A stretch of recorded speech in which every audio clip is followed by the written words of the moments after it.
All right, let's dive into something really powerful for any developer out there, taking total control of a web browser, right from your code. We're going to learn how to make it go where you want, switch tabs, and even resize itself, all on your command. So, have you ever found yourself doing the same clicks, the same form fillouts day after day and thinking, man, I wish I could just automate this? Well, you absolutely can. Learning to command a browser with code is like unlocking a superpower for the web. So here's our game plan. We'll kick things off with the basics, just opening and moving between pages. Then we'll get into the fun stuff, juggling multiple tabs and windows. After that, we'll see how to control the browser's view. And finally, we'll put it all together in a real script. Let's get started. First up, opening and navigating pages. I'm not kidding when I say every single piece of web automation you will ever write is going to start right here with these commands. They are the absolute foundation.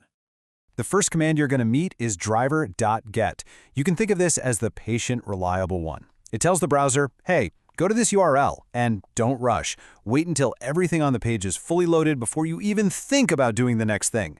It's your go-to for that very first page load. And then we have its faster, maybe more impatient cousin, driver.navigate.to. This one also opens the URL, but it just goes. It doesn't wait around for the page to finish loading. Now, here's the catch. Because it's so fast, your script might try to click on something that isn't there yet, so you'll often need to pair this with some kind of explicit wait to make sure your script doesn't trip over itself. So, which one should you use? Well, let's look at them side by side. You can see Get It is all about stability. It waits, which makes it perfect for that initial launch. Navigate.to, on the other hand, is all about speed. It's awesome for when you're just quickly bouncing between a bunch of pages and you don't need to interact with them right away.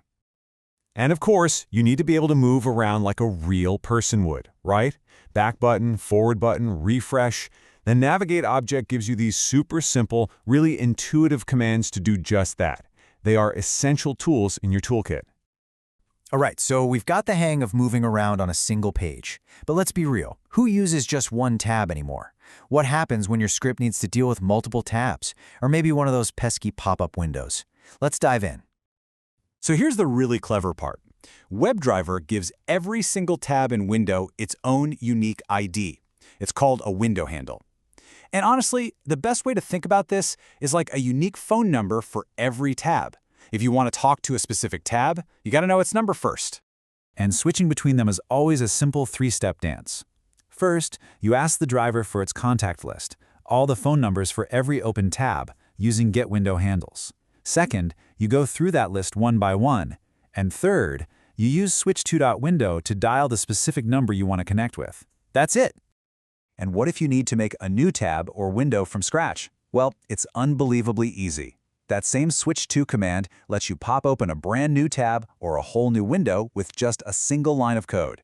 And the best part? Your script's focus automatically jumps to that new tab you just created. Okay, so we can navigate, we can juggle tabs. Let's take it up a notch. Now we're going to talk about controlling how the browser actually looks and the data it's storing, like cookies. So why would you even care about the window size? It's all about one word, consistency. Making sure the browser window is the same size every time you run your script means your tests are way more reliable. WebDriver makes it easy to maximize, go full screen, or even set a very specific size, right down to the pixel. And cookies. The little things that remember if you're logged in. When you're testing, you almost always want to start from a clean slate, like a brand new user. These commands let you wipe all the cookies or even target and delete a specific one, like a session ID, to programmatically log a user out. Super useful. So we've looked at a bunch of individual commands. Now for the really fun part, seeing how they all chain together to automate a real user's journey across the web. Okay, here it is, the finished script. Now don't worry about trying to absorb this all at once. We are going to walk through this piece by piece, and you'll see how every single line is just one of the commands we've already talked about. Every script has to start somewhere, so step one is always the setup. We create a new browser, we maximize the window so it looks nice and consistent, and then we use our trusty get command to load up our starting point, google.com. Next, we start moving around. Our script uses Navigate to quickly jump over to YouTube, and then immediately hits the back button to return to Google, just like a user browsing around. Now for the multitasking part. The script opens a brand new empty tab. And because the focus automatically switches to that new tab, our next get command opens Facebook there, leaving our original Google tab completely untouched in the background.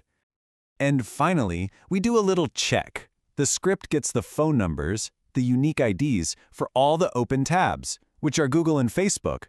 Then it just loops through them, switching the focus from one to the other. This is how you'd verify that the right stuff is on each page before you finish up. So if there's one thing you take away from all this, it's that these commands, they might seem simple, but they are the literal building blocks for everything else. Every single amazing, complex web automation script you can possibly imagine is built right on top of this foundation. So, you now have the tools.